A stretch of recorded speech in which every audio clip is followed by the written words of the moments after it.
Welcome back to another episode of the Hustle Nation podcast. Today, as always, we've got a real treat. Dr. Randy Ross is in the house. A raconteur, which we'll get to what that is in a moment.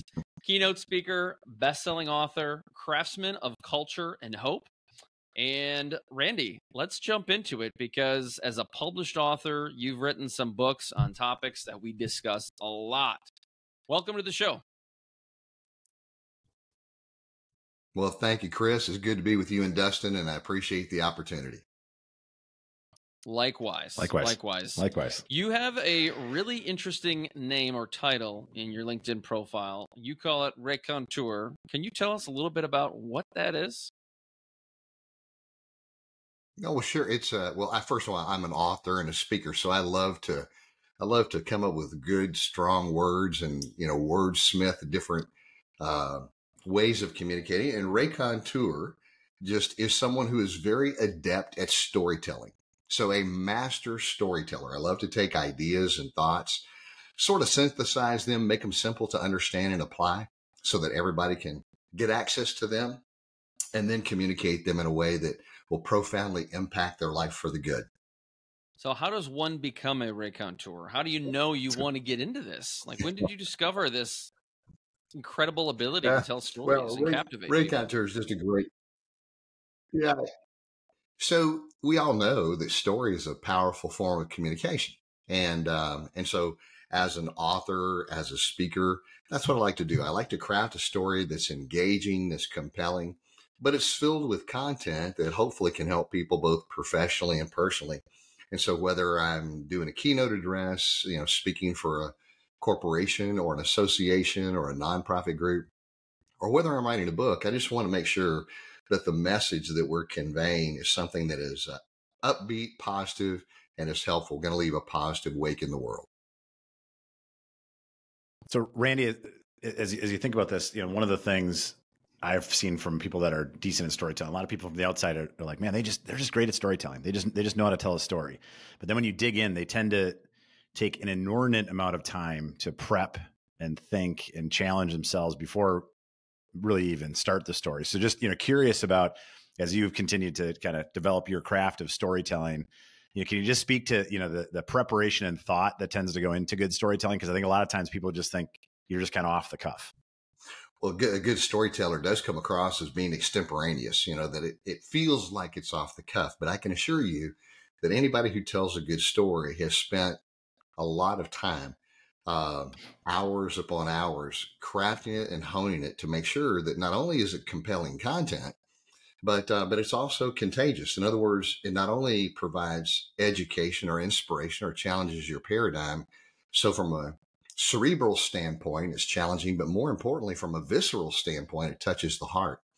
Because if you convey information without engaging people emotionally, it's not going to stick. If you engage people emotionally without engaging them intellectually, it may feel good for a moment, but it won't last. And so I think it's very important to combine the two. And when you do, then all of a sudden you begin to help carve neural pathways where it's going to be memorable and that experience is going to be profound. And they're going to be able to walk away with principles and practices that they can immediately begin to apply. So I think there has to be a methodology to it, but there's also an art in storytelling as well. So it's not only the content, but it's conveying it in a way that's compelling. So can you speak to that leading with the heart, following with logic sort of mentality, right? And I know it could also be flipped. What are some key ways to really create that emotion? Because, I feel like a lot of times they might be speaking with passion, but they don't really know how to convey that to, what are the things that really create emotion in someone else, to your point, so that they can become engaged in the story as opposed to, again, just very logical and benign. Well, I think it starts with knowing your audience. You have to know who they are, what are their challenges, what are their hopes, their dreams, their aspirations, what are they trying to accomplish? So the message itself has to resonate with your audience. That's the first thing. So you got to do your homework. You got to know who you're talking to and who you're trying to craft that message for. That's where it begins. But then you also have to have content that presses against the paradigm, that causes people to think about things differently, because you want there to be an aha moment They want there to be a connectivity between their real life experience and their aspirations. Where can they take this? So you want to fuel their hopes and their dreams. And I think when you understand that, then you begin to craft a message in such a way that there's that commonality that you experience with the audience, but then you want to take them to a solution. And then once you've unwrapped that solution, you want to help them practically apply that and then bring it to close with a call to action. So it's not just, hey, I want you to think about something, but I want you to do something with this. If you buy into what we've talked about, if you understand what we've said, if you truly believe that it can make a difference, then this is how I want you to apply it. So I think principles without application fall flat. But you can't get people to apply things unless, first of all, they buy into the principle that it's going to impact their life in a positive way. So there is an art, there's a craft to storytelling. It's not just a matter of getting up and spouting out a lot of educational content, which we see happen all the time. You see keynote speakers all the time in an educational effort to try to get their audience to embrace or understand something. But once they've gone through their slide deck and people leave, they haven't even gotten to the break room or the restroom before they've forgotten everything that was said, right? And so I think part of it is, you'll appreciate this. Albert Einstein once said, he says, anybody can take something simple and make it complex through convolution and misdirection. But it takes a stroke of genius to take complex ideas, to synthesize them and organize them so that you can communicate them simply so that anybody can understand it and apply it to life. And he went on to say this, and I think this is very impactful.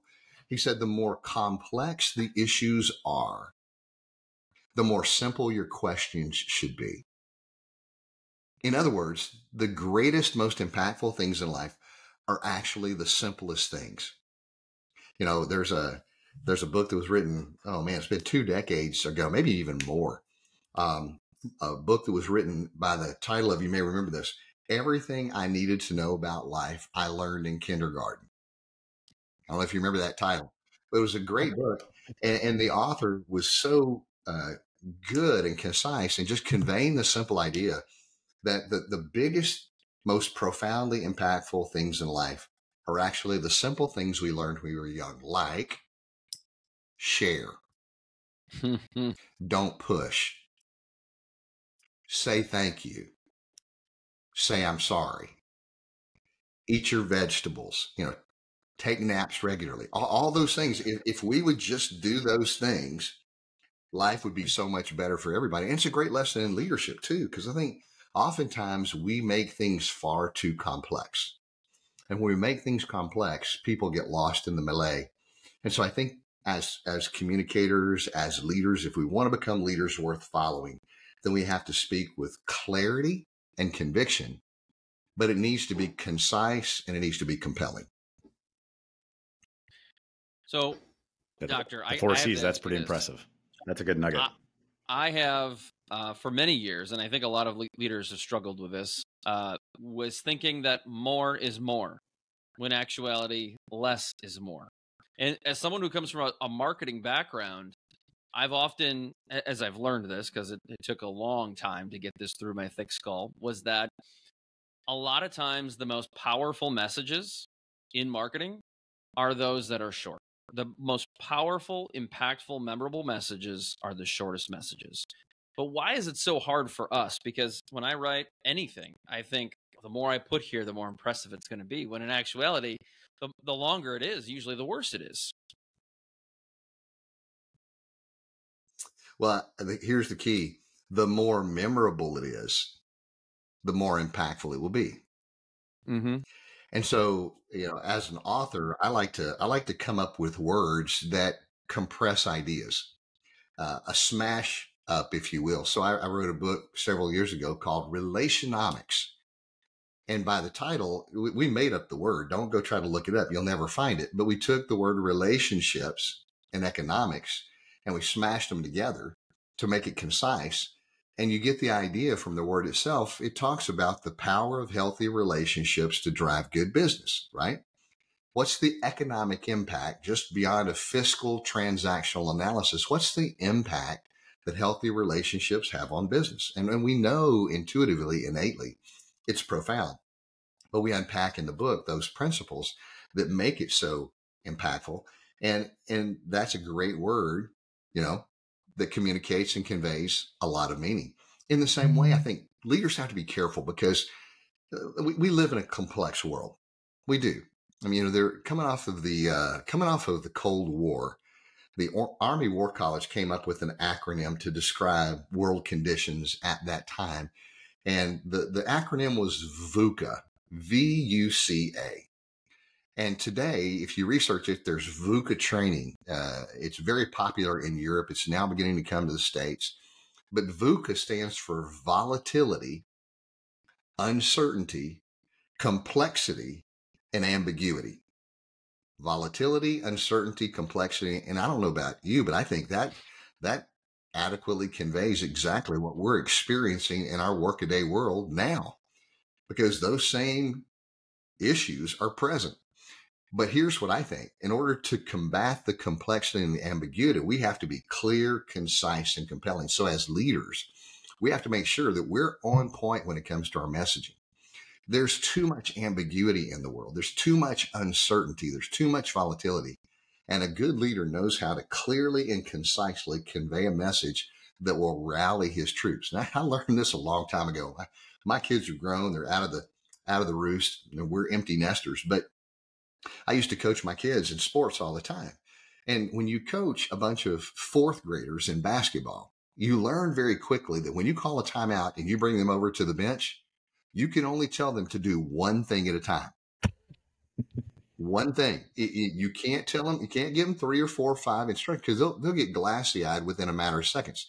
You send them out, you bring them over to the sideline, you kneel down, you get on their eye level, and you say this: pass the ball 3 times before you shoot. That's all I want you to do. Pass the ball 3 times. And hopefully by the 3rd time, you're hitting somebody that's open. But if you give them 4 or 5 or 6 different things to do on the court, they won't do any of them because they can't remember. They're confused. And we have a workforce, I think, that's confused because we send all kinds of mixed messages to them. I just got through doing some work with a company that's in the utility space, and their mantra is safety first, safety first, safety first, safety first. But when there's a power outage, we got to get it done. We got to get it done. We got to get it done. We got to get it fixed. So, okay, what is it? Are you saying that it's okay to miss a deadline or take longer to get the supply back in order in a safe way? Or are you saying, no, we want you to get it done now and short circuit safety protocols? You can't have it both ways. So which way is it? And we send mixed messages to the workforce all the time. We catch them between a rock and a hard place, and that's not fair. Yeah, for sure. One of the things you brought up on the relationomics piece that I think is, obviously the relationships inside and outside of an organization can really drive success in a business. What are some ways that you've seen, because, having run multiple businesses, when you don't think it's about people, it's about people, right? And so what are some things that you've seen that have been successful when there are those relationships that, maybe are on the rocks or just aren't firing on all cylinders, and how to bring people together to see, each other's perspective and really just kind of bring them together in a fruitful way? Well, we wrote a whole book on this, Dustin. I appreciate you asking, because that whole book, Relationomics, is about that. It's about how do you remove toxic behavior and how do you create relationally rich work environments. Now, we call that culture, but people will do good work when they're happy, and they're much happier when they do work with people they like to do work with. And it's not rocket science, but unfortunately, you think it's common sense, but it's not common practice, because there are all kinds of elements of toxic behavior in, just about every organization that I've had the privilege to work with. And the secret is to eliminate the toxic behavior and begin to build in some good practices where therefore they can create an environment that inspires people to bring their best to work every day. And the whole book unpacks things like how do you create open loops of continuous feedback? How do you provide good coaching conversations? How do you resolve conflict? How do you get into the growth spiral? How do you teach people to interact with one another in a generative sort of a way? And how do you create a relationally rich environment? Because we've seen over and over again, it doesn't matter what industry you're in, what vertical, what product or service you provide. It's so frequently the situation where someone may have been a great individual contributor, or they may have been a subject matter expert, and they brought a lot to the table as an individual. So the organization looks to them and goes, hey, why don't you lead people?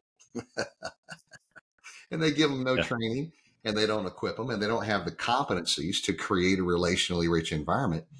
And the organization wonders why they flounder and why they fail. It's because they were never equipped adequately to lead in a way that people wanted to follow. And so that's where we play in the sandbox and spend the majority of our time, is helping organizations understand the power of culture and how much it's important to create a relationally rich environment in which people can thrive. Because if your people get up in the morning and they feel like they have to go to work, not because they want to go to work, you've got an issue. And so it's very, very important that we provide the kind of help to organizations that they can train up leaders worth following. Because both of you know, people don't quit jobs, they quit managers. They quit on culture. And culture is that frontline, cohesiveness of the team that the manager's primarily responsible for creating it. And most just, quite frankly, don't know how to do that. So, Randy, we talk about culture a lot in the world, in the business place today. So often the term culture seems to be made up of a lot of different things. But after hearing you talk about a relational rich environment, I feel like this is the common denominator in culture. This is what culture is. Is it fair to distill it down to this one thing? Well, yeah. What we say is that your culture is the collective expression of the values, the beliefs, and the behaviors that individuals bring to any endeavor. And it always is those three things. So it's the behavior. It's how do we play in the sandbox together? But behind the behavior is a belief system. And everybody brings their own belief system. That is it's the output of educational endeavors, personal experiences, their worldview. And then behind the belief system are values. What drives, what's foundational behind the belief system?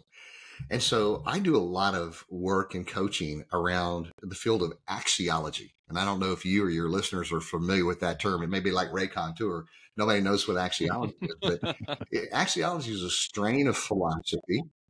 And it's a powerful, powerful field of study. I geek out on this because it's so applicable to every business relationship. But axiology is the study of values, value constructs, and value creation. It has a lot to do with our capacity to judge and ascertain a situation properly. But at its very heart, axiology is an attempt to define and measure good. What's good? What's good in the world? And then be able to create movements of good. And when we talk about good, we talk about axiology. There are certain dimensions to that. There's the ethical part of axiology, which is what's good, what's right, what's morally just. There's the aesthetics part, what's beautiful and what works. And then there's the functionality part. How do we apply this to produce results? And so axiology is a fascinating field of study. And you'll see the theme of axiology run throughout most of my writing, because I believe that, number one, it's the best explanation of human motivational behavior, but also there are principles that if people will take them and apply them to the business setting, it will help them craft a remarkable culture. And so it's a fascinating field of study, and it's fun for me to be able to impart those principles to groups that have never heard of them before, but are profoundly impactful. Tremendous. And so, as you look at implementation, right?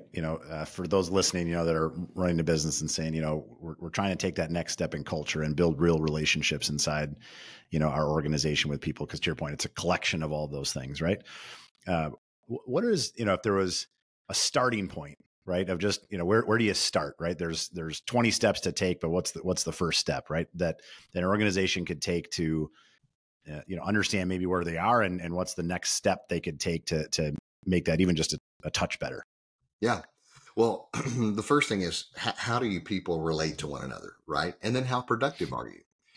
Are you creating the kind of results that you want to get? And we put it like this. Let's talk about culture first, then let's talk about some of the principles, okay? We define a remarkable culture, and remarkable is the name of our book, and it's also the name of our company. Remarkable means that you deliver a service or a product and you do it in such a way that you blow people away. You leave this indelible impression. You exceed expectations. You provide world-class service. You change someone's life for good to such a degree that when they leave your presence, they have this irrepressible desire to talk about you. And when they're talking about you, when they're remarking about you, then you indeed have become remarkable. But a remarkable culture has three characteristics. We call it the trilogy of a remarkable culture. And you can apply this at home. You can apply this in the business world. You can apply this anywhere you go. Wherever people gather, you're going to have a culture. And a remarkable culture is marked by these three things. Number one, people believe the best in one another. They want the best for one another. So therefore, they expect the best from one another. They believe the best in, they want the best for, they expect the best from. And that's a remarkable culture. So it talks about trust first, connection and compassion second, and accountability third. And in many organizations, we get that all messed up because we demand accountability first. But you can't have accountability without trust. If you do, you're going to create and incite rebellion. So you got to get it in that order. And the principles of axiology really apply to that and draw the best out. And so maybe we can talk for just a minute about, let me give you three principles real quick and simple. Okay. There are seven overarching principles of axiology, but we don't have time to break them all down. Let me just give you three. I'll give you three, what we call maxims, and I'll give you three questions that go with each maxim, or three ideas. And the first maxim is the maxim of creativity. And it just says we're all designed to create value in life. We talk about value creation, add value, bring value to every endeavor, but people don't know how to do that. So here's the question. Today, did you bring more to the table than you took away? Today, did you create more value than you took? Do you create more value than you take? It's pretty simple, but in a myopic, self-centered world that always says, what's in it for me, and is driven by promoting their own agenda, that's a pretty powerful question. Did you create more value than you took today? That's number one. The second one is the maximum of positivity, which just simply says, this is interesting. It says, all the good things you want in life are the byproduct of creating true value for other people. So for instance, what do most people want? Happiness. What do most people think will bring them happiness? Money. But that's not true. Because if you made that much money, right? And you said, if I asked you, how much would it take to make you happy? You said, well, if I had that much, I'd be happy. If I gave you that much, what would you want? More. It's elusive. A wise man by the name of John Templeton, he once said this. He said, happiness pursued eludes, but happiness given returns. So I'm the happiest as a spouse when my spouse is happy. I'm the happiest as a parent when my kids are happy. I'm the happiest as a team leader when my teams are happy. So here's the question. Do you leave a positive wake in all that you do? Do you create more value than you take? Do you leave a positive wake in every encounter in life? Do you leave a positive wake? That's the maximum of positivity. And then the maximum of sustainability, where the rubber meets the road, is what problems do you solve? Because the way to continuously create value for others is to combine your passion and your strengths to solve problems. And there's a lot of talk in the world about pursue your passion. There's a lot about strengths finders and discover your strength and utilize your strength, but none of those are adequate in and of themselves. Those have to be combined for a purpose, and that purpose must always be to solve a problem. So what problem are you solving? The fastest way to create value, the best way to make a positive wake in the world, is to find the biggest problem you can find and solve it. Because the bigger the problem you solve, the more value you create. The more value you create, the more invaluable you become.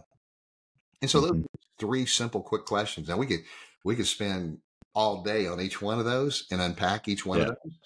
But if organizations would just grasp those three simple concepts and incorporate those questions into their conversation, I'm a big believer, Dustin, that people grow into the conversations that you create around them. And the best way to create a conversation is to ask questions. And so if we ask those questions regularly of ourselves and of team members, then we'll be well on our way to crafting a remarkable culture. Say that again. Yeah, it's people tremendous. Grow into each one of those hits so hard. Yeah, you said something there. Where people grow into the conversations. That's incredible. People grow into the conversations that we create around them. So people don't grow through lectures. They don't grow through events. And culture is an ongoing conversation. It's not something you talk about once at an event and put on the shelf. It's got to happen daily. I simply say this, that leaders have to be champions for and keepers of the culture. And culture, the only way you keep it fresh is to talk about it all the time.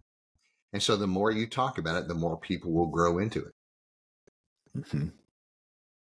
And I love how even just the asking of the questions, because that's so critical, because that's what creates people to actually think about it and engage with it, right? Like you talked about earlier about, getting the emotional and the logical piece together. I just think is critical. I mean, you even talk about like the positive wake you leave in people. Yeah. And, one of the stories I shared a lot of times is really simple. I was in Arizona and I was going through a tour of downtown Tucson, and there was this teacher of 40 years that was giving the tour. She had retired and become this tour guide. And I asked her, I'm like, all right, 40 years as a school teacher, what's your nugget? Right. And she goes, oh, that's the easiest thing in the world. There's happy people and unhappy people. and this, it's amazing. Like when you hear it that way, I was like, man, that is so big. And to your point, it really ties into the, really, are you embarking positivity into other people or negativity? Because you see that in a culture so often that, and sometimes it's not even the person's intentionally doing it, right? They might even have good intentions, but they become that cancer of negativity to everyone around them. Yeah. Well, I mean, you may remember back in the day when Southwest Airlines first became very prominent player in the space, they hired happy people. Yeah. That was their criteria. Happy people, because they figured if you're happy, if you're going to create a positive aura and environment wherever you go, we can teach you how to do what you need to learn how to do. But they wanted to find people who basically were happy and hopeful. And I think there's power in that, just to say that alone. Because one thing I've learned is you can't make unhappy people happy, no matter what you do. Yeah. And so for sure. I think it's a good hiring practice. Look for people who are competent and content, and hire them, because they can always learn the competencies. So, Randy, you wrote a book called Fireproof Happiness, and the tagline of that book is extinguishing anxiety and igniting hope. I think so often, even if you extrapolate the culture piece, there are people that come to work and they have overwhelm in their life, they have anxiety, other things that kind of loom around that topic. Can you speak to this fireproof happiness model you have? Because I find that so much we can do as leaders in terms of simplifying things can help to alleviate folks of some of that anxiety and nervousness that they may have. Yeah. Well, in good cultures have a heavy emphasis upon employee health and well-being. They want to help their employees bring a better self to the table. And in the book, Fireproof Happiness, we talk about how do you build resilience into the workforce? How can you help people face and embrace challenging times? Because all of us have experienced that, right? Coming off of COVID. I mean, just think about all the things that have taken place in our world. There has been economic distress. There's been social unrest. There's been political partisanship. I mean, all of those things take a toll, not to mention coming off of COVID with all of the uncertainty and ambiguity and communication around that. And just, there's so many things in our world over which we have no control. And people sometimes begin to feel anxious and helpless. And so I wanted to write a book based on research that talked about the connectivity, the link between hope and happiness, and wanted to unpack that and just really look deep and find out what's the efficacy of hope and what can hope do for the workforce. And it was a great fun, project for me to work on in the heart of COVID, because it's a message that people needed to hear. And we're grateful that it's been very helpful and impactful for a lot of folks. But the idea is really quite simple. It's just this idea that we each have within ourselves the capacity to view things in such a way that we understand that no matter how difficult things may be, good can come from it.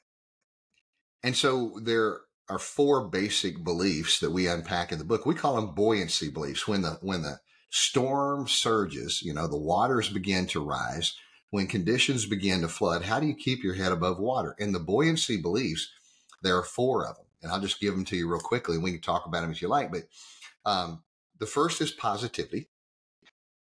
You have to believe that your tomorrow can be better than today, no matter how bleak today may be. That's number 1. You just have to have this forward-looking idea that you're going to be able to persevere and come out on the other side better. That's the first thing. But that's not enough. That's foundational, but it's not adequate, because positivity alone will not get you through the most distressing times of life. The second belief is responsibility, which simply says, I'm not a victim. The world is not acting upon me. I am the star in this drama. I can write the next chapter. I'm not a victim. I have a say in how my life unfolds. No matter how dark, no matter how bleak, no matter how challenging, I'm going to take control. I may not be able to control anything in my environment, but I can control me and my response to it. So this is the idea of responsibility. The third is agility, meaning that there's not one single way to get to any desired destination. But if one path is blocked, you can either figure out how to remove the obstacle or circumvent it or collaborate to get over it. And sometimes if that's not the most viable path, you can always choose another or alternative route. You can choose another way to get there. And then if all fails, you can always re-goal. You might have to change your desired destination because the one you were trying to go for no longer logically makes sense to continue to pursue that. So this idea of agility has with it this connotation of creativity. And, I love this definition. Creativity is what you get when all your other options are taken off the table. And sometimes difficult times take options off the table. And that's not a bad thing. That's a good thing, because we have to be forced to think through, okay, well, now that resource is gone, now that path is not possible, now that that's been diminished, now how do I do it? And that's where some of the best ideas are born. That's where innovation is birthed. So that concept of agility is absolutely instrumental. But here's the kicker. The last one is embracing your reality.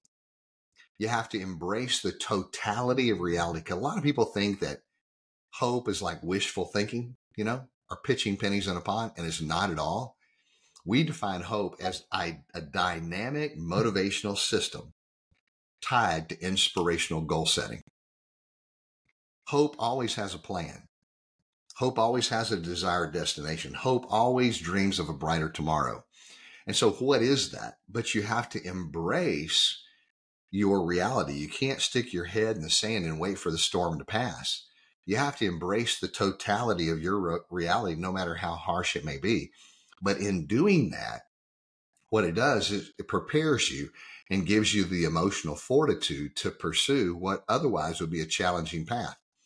But all of those 4 principles put you well on the way to being able to establish a direction that's going to be not only positive, but profitable as well. That's interesting. I've said for a long time that happiness is a choice. in that we are in control. For the most part, we're in control of what we do, and the way we think, the way we talk, the way we act, our body language, which also I think ties into this quite a bit. Is it as simple as just saying like, it starts with happiness. It starts with controlling your thoughts. And you said it before. Number 2 responsibility is control. If you can start to control your thoughts and dictate even the self-talk, I feel like that's a game changer for a lot of people, because that almost cascades into, we talk about the CTFIR model, and if you start with that, everything else starts to kind of cascade into one another and culminate into more positivity in life. Yeah. Well, so let me give you an example. I talk a lot in the book about an individual by the name of Viktor Frankl. And I don't know how many of your audience may have read, but Frankl was an Austrian neuroscientist. He was Jewish. He was taken prisoner in a Nazi concentration camp during World War II. All of his worldly possessions were taken away. All of his family members were killed in the gas chambers of Auschwitz.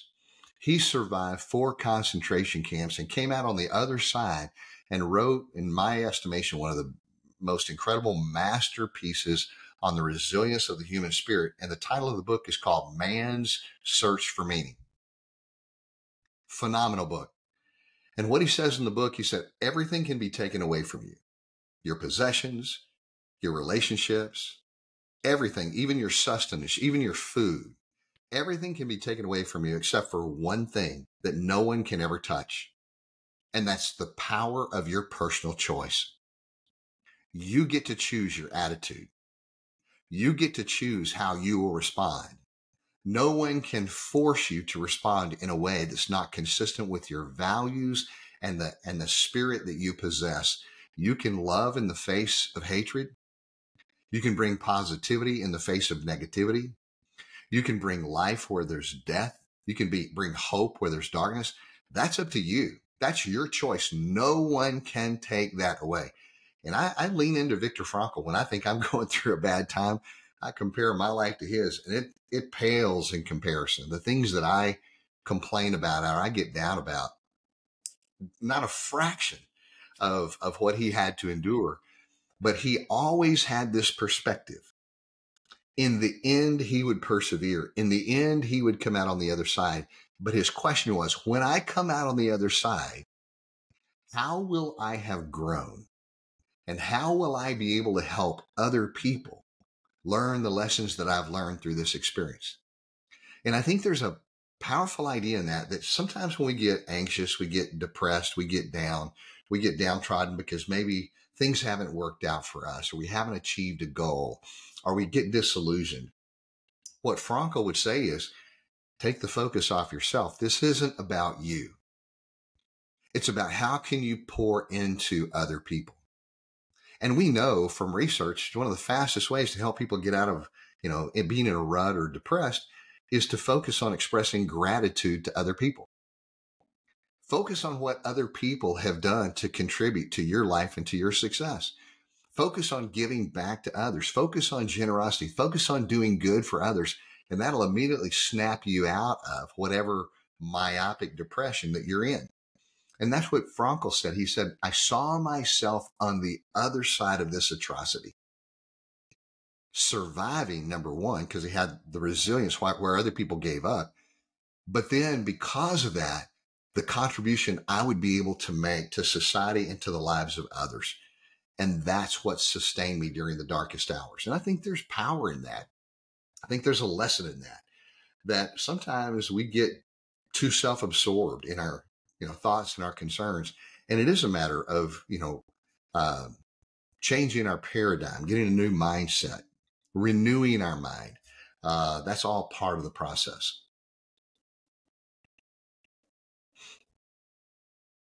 Well, and even what I think is interesting about what you're saying is it's about leading with pouring into others, right? It kind of keeps coming back to that same theme of we're all so focused on, what's coming to us and our own mindset, right? Versus, go fill others' buckets, go impart onto other people, be that, as you said, that positive wave, or that wave of positivity, right? Like, that type of thing, it's amazing on how it truly is contagious. I talk a lot about, we refer to some of these things like as the hustle culture, right? Where it can be contagious, but so can apathy and negativity, right? And it's really about how do you choose which path, because it's really easy for either one of them to be contagious, and probably apathy and negativity is probably even more contagious, candidly. And so it's, what are you doing proactively in yourself and for others to get that wave to start and continue to go? Absolutely. And that's really what axiology is about. It's about creating movements of good. And how do you do that? How do you create movements of good in organizational life? The father of modern axiology, Dr. Robert Hartman, was a fascinating individual because he too endured the hardships of Nazi Germany. He was able to escape. The SS troops were hot on his heels, but he was able to escape. And so he saw what an evil person with an evil intent could do to create a movement of evil, that being in Hitler. But when he fled Nazi Germany, he came face to face with and became good friends with Walt Disney, of all things. And so he became Walt Disney's personal coach and confidant, and he became the first CHRO, if you want to call it that, of the Disney organization. And he served the Disney organization for 8 years. And that's where he applied a lot of these principles that he taught in the field of axiology. But think about this: Hitler on one side, right? Walt Disney on the other side. And what he said was, if an evil man with evil intent can create a movement of good, can good men with good intent create movements of good? And so axiology is all about creating movements of good. And what does that look like? And how do you do that? And that's the message we get to take into corporate America and help them begin to create movements of good of their own. Love it. One of the things in there you mentioned was the gentleman, Victor. He saw something, what he wanted in life. And Dustin and I talk about this with the hustle culture, is that a lot of folks who are successful don't have a vision. And there are a lot of folks mostly who are unsuccessful, are falling short. Maybe they're stuck in the hamster wheel, who don't have a vision of what they want or where they want to go. Where does that fall into all this framework? Because as we tend to look at success and do more and more training, I find that can very much be the catalyst of, or the bottleneck in many cases. Yeah, and that's a great question, Chris, and it's a good place to jump off into this conversation, because in Fireproof Happiness, we define hope as a dynamic motivational system tied to inspirational goal setting. So it all has to start with having this visionary, compelling goal for which you're trying to strive or attain. But here's what I often challenge people to consider. All too often, our goal setting is mostly metrics driven. And that's a problem, because it needs to be values driven. If it's not consistent with your values, if it's not values based, if you're not developing your character in the process, then the metrics don't matter, because metrics don't create value. Value creates metrics. Let me give you a really quick illustration of that, if I can. Every new year, after Thanksgiving, after Christmas, we've all eaten too much. What's one of the most prolific New Year's resolutions? That's a goal. So what's the goal? We say it. Lose weight. To lose 10 pounds. Weight. Yep. You're going to lose weight. I'm going to lose 10 pounds. All right, that's your metric. I'm going to lose 10 pounds. So what do you have to do to lose 10 pounds? Well, you got to eat right. You got to watch your calories. You got to burn, you got to work out in the gym, or you got to walk out, burn more calories than you take in. You got to eat well. You got to, get off the couch and get to the gym. All those things are good. Nothing wrong with that. But here's the problem. After 2 weeks of being really good, we go to the buffet on Friday night, right? Our local restaurant. And we think, what do we say? I've been so good for the last 2 weeks. I'm going to what? I'm going to reward myself tonight. And it's metrics driven, because that's not values based. Or we're on the routine, and after 3 months, we lose 10 pounds, and we go out and we celebrate with pizza and beer, and we shoot ourselves in the foot, because that's metrics driven.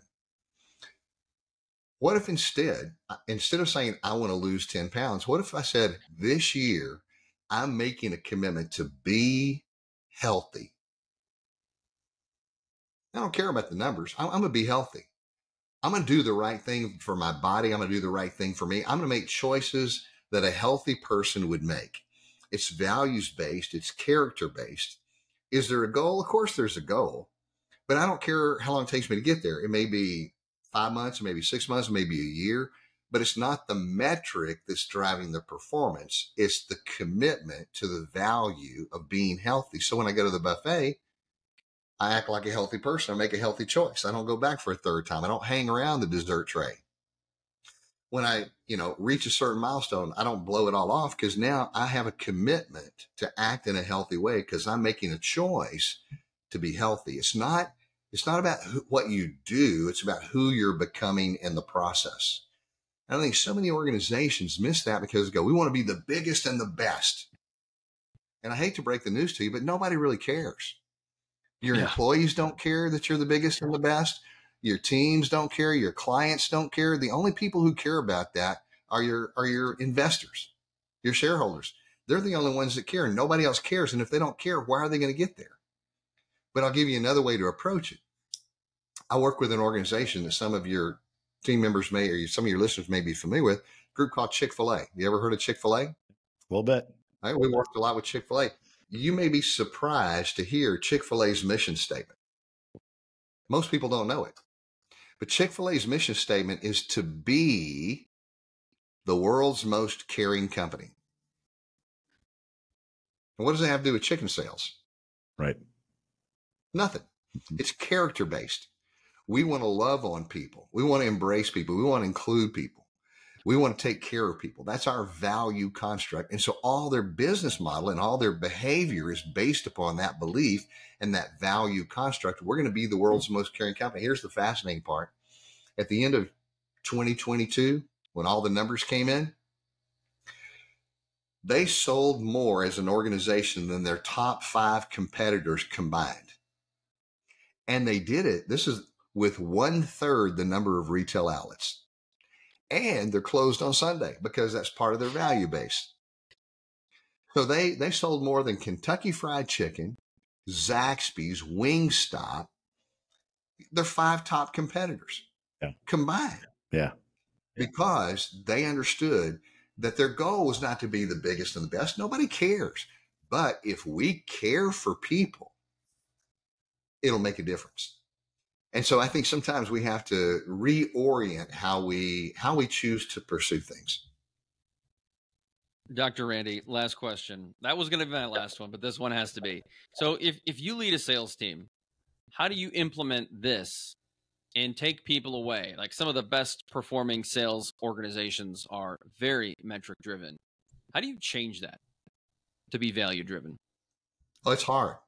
It's really hard to change that. It's hard to change it in a publicly held company where everything is driven by quarterly fiduciary responsibility. Because what happens oftentimes is we exchange short-term gains for long-term results. Because we want to prove the short-term gain, we give up what could be a long-term result. But sometimes if we pursue the long-term result, it means we have to take a hit. We might have to sacrifice in the short term in order to get there. Because we've got to take care of our people first. We got to make a difference first. And I think that's one of the things that the many organizations, get out of whack. They've got to be concerned not about their shareholders, but their stakeholders. Well, who are your stakeholders? Well, your clients, number one, but your clients are going to be treated like your employees are treated. And so the first thing, you got to take good care of your employees so that your employees will take care of your clients. And yes, your shareholders are a part of that, but they're only a part of it. They're not the driving part of it. And so I think that's one of the things we have to reorient ourselves to think about holistically. And so that's a big part of it. But ask me the question again, because I think I missed the first part of it. I think I jumped to the second part of it. Yeah, it's ultimately, how do you create a value-driven sales culture? Because so much of high-performing sales teams are almost exclusively metric-driven. Yeah, and so here's what I would say. You have to get back to this simple idea Do you create more value than you take? Hitting numbers is all about what can we get? What can we close? What are the numbers? But what we have to be asking is, how much more value can we bring to our clients in consultation, in providing resources, in helping them grow to build a better business?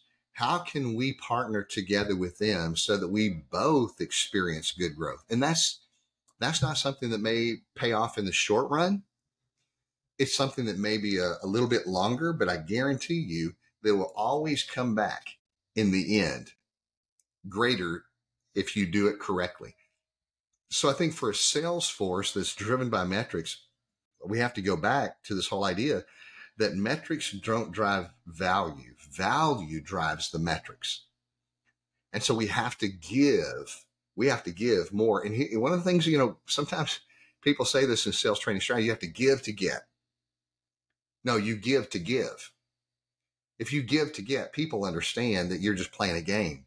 You have to give without any expectation of reciprocity. You have to build a deep, rich relationship of trust so that when the opportunity does come to put our product or our process, whatever it is, our service that we provide in front of that client, we've already gained the trust because it wasn't about pushing a sale. It was about creating a relationship.